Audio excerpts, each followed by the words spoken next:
కేటాయించినటువంటి ఎంప్లాయీ సోదరులకు మనస్ఫూర్తిగా ధన్యవాదాలు చెప్తున్నాను. సమయం తక్కువ ఉన్నందువలన 2019లో మీ అందరి ఆశీర్వాదంతో నేను గ్రామంలో ఎన్నో అభివృద్ధి పథకాలు చేశాను. రాజకీయ జీవితంలో ప్రత్యర్థుల యొక్క వ్యక్తిగత జీవితాలపై మాట్లాడడం మూర్ఖత్వం. ఆ వ్యక్తిగత విషయాలు కూడా అబద్ధాలుంటే మూర్ఖత్వానికి, అవివేకానికి పరాకాష్ట అవుతుంది.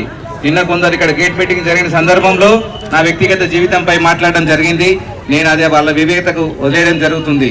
నేను కేవలం గ్రామాభివృద్ధికే పాటుపడతానని మీ అందరి ముందు మాటిస్తూ, నేను 2019లో బానూరు గ్రామ పంచాయతీ సర్పంచ్గా ఎన్నికైన తర్వాత గ్రామ పంచాయతీలో ఫండ్స్ చాలా తక్కువ ఉంటాయి. కోసం పర్మిషన్ ఫైల్ మన చేతికి అందాలంటే ఖచ్చితంగా ఎంతో కొంత ఇవ్వాల్సి ఉంటుంది.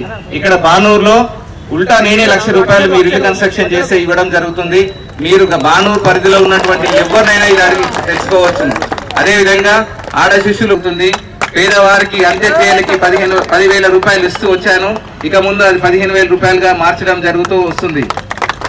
సోదరులారా, ఇక్కడ ఒక సందర్భాంతరం కోసం యువత ఉత్సాహం పొందట్లేదని గ్రహించి ఎన్నో పోరాటాలు చేసి దాని సరే ఈ దేశ యువత ఉత్సాహితులై దేశం స్వాతంత్రం కోసం పోరాడాలని చెప్పేసి తను ఒక డమ్మీ బాంబు వేసి లొంగిపోయి, తను దొరికితే పోలీసులకు దొరికితే ఉరిశిక్ష చేస్తారని తెలిసి కూడా లొంగిపోయి ఆ జైలు జీవితాన్ని అస్త్రంగా మార్చుకొని తన కథనాలు రాస్తూ తన వ్యక్తిత్వం గురించి, తన పోరాటం గురించి దేశ ప్రజలకు, దేశ యువతకు రాసి ఉరికొయ్యను నవ్వుతూ ముద్దాడాడు.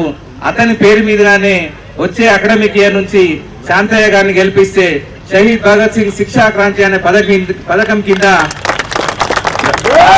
బానూరు గ్రామంలో ఎల్కేజీ నుంచి 10th క్లాస్ వరకు చదువుకునే ప్రతి విద్యార్థికి నా వ్యక్తిగతంగా నా సొంత డబ్బులతో ప్రతి సంవత్సరం 20,000 రూపాయలు దాదాపు సగం ఫీజు చెల్లిస్తా అని చెప్పేసి మీ అందరికీ కూడా సగర్వంగా తెలియజేస్తున్నాను. దాదాపు 12 సంవత్సరాలు ఏకదాటిగా రూలింగ్ చేస్తూ వస్తున్నాడు. కానీ ఈ పటాన్చేరు నుంచి శంకర్పల్లి వెళ్లే రోడ్ మాత్రం ఇప్పటికీ ఊసు లేదు. దాన్ని ఎక్స్టెన్షన్ కి ఇప్పటికీ ఎటువంటి కూడా ఇండికేషన్స్ లేవు. ఖచ్చితంగా అవసరమైతే బానూరు గ్రామ ప్రజలతో పాటు బీడీఎల్ ఎంప్లాయీల సహకారంతో పాటు ఖచ్చితంగా ఈ ఆమర నిరాదీక్షకైనా సరే చేసుకొని మనందరం కూడా ఈ రోడ్ ని అతి త్వరలో ఎక్స్టెన్షన్ చేసుకోవాలి. ఎందుకంటే ఎన్నో యాక్సిడెంట్స్ జరుగుతున్నాయి. మీరు గమనిస్తే ఒక ఫైల్ పెట్టి ఒక 1 year డేటా తీసుకుంటే ఈ డబుల్ రోడ్ లేనందుకు, డివైడర్ లేనందుకు ఎంతో మంది ప్రాణాలు కోల్పోతున్నారు. అదేవిధంగా ఎంతో విలువైన సమయం, ఓవర్టేకింగ్ చాలా ఇబ్బంది అవుతుంది. బైకులు, కార్లు, అన్ని రకాల ఆటోలు అన్ని డివైడర్ లేనందువలన చాలా సమయం వృధా అవుతుంది. కాబట్టి మీరు ఈ పోరాటంలో బీడీఎల్ మేనేజ్మెంట్ తో పాటు ఎంప్లాయీలు అందరూ కూడా సహకరించాలని కోరుతూ, ఇక్కడ రాబోయే ఎన్నికల్లో శాంతయ్య గారిని మంచి మెజార్టీతో గెలిపించాలని చెప్పేసి ఇక్కడ శాంతయ్య గారి గురించి చెప్తుంటారు. శాంతయ్య గారు గతంలో ఏం చేయలేదని చెప్పేసి అంటుంటారు. అది చాలా తప్పు.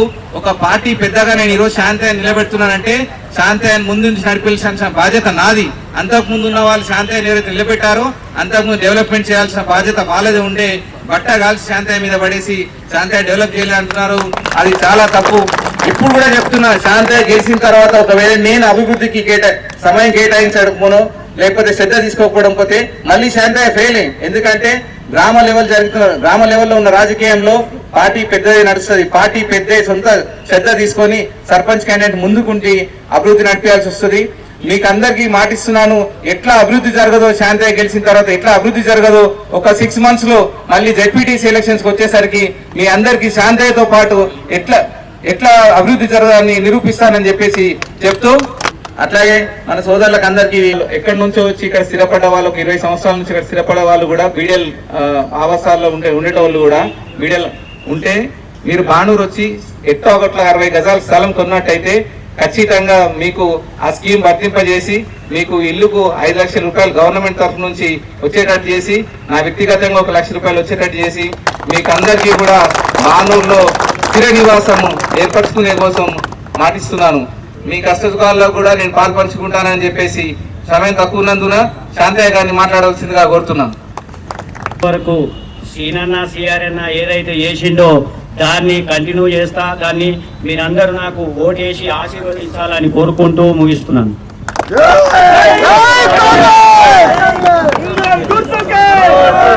మాకు ఇంతకుముందు వచ్చినప్పుడు మేఘమాల వెళ్ళవడం, మా భార్య వెళ్ళవడం మీ అందరూ సహకరించి గెలిపించారు, ధన్యవాదాలు. అట్లాగే మాకు గెలిపించినందుకు బానూరులో చాలా అభివృద్ధి చేసి చూపించాం. మీ అందరూ తెలిసిన విషయం, గ్రామ పంచాయతీ కానీ అందరూ సర్పంచ్ గారు కానీ 14 మంది వార్డు మెంబర్లు కానీ అందరు మీ దయించి అందరు గెలిపియండి. అట్లాగే అభివృద్ధి చేసి చూపిస్తాం. ఇంతకుముందు ఎట్లా చేస్తాం ఈసారి కూడా అట్లా చేపిస్తాం.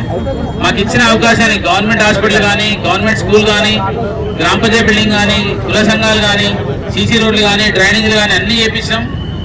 మా ఊరు రిజల్ట్ మీ అందరికి తెలిసి ఉంటుంది. అట్లాగే మా టైంలోనే ఇందిరా మిల్లు కట్టిస్తాం. ఇప్పుడు కూడా ఇందిరా మిల్లు వచ్చినా కట్టిస్తాం. అందరు గరీబులు అందరికి ఇల్లు కట్టిస్తాం. మీ సేవ అందరికీ అందాలని, మీ అందరి మన్నన పొందాలని కోరుకుంటూ ముగిస్తాను. Thank you.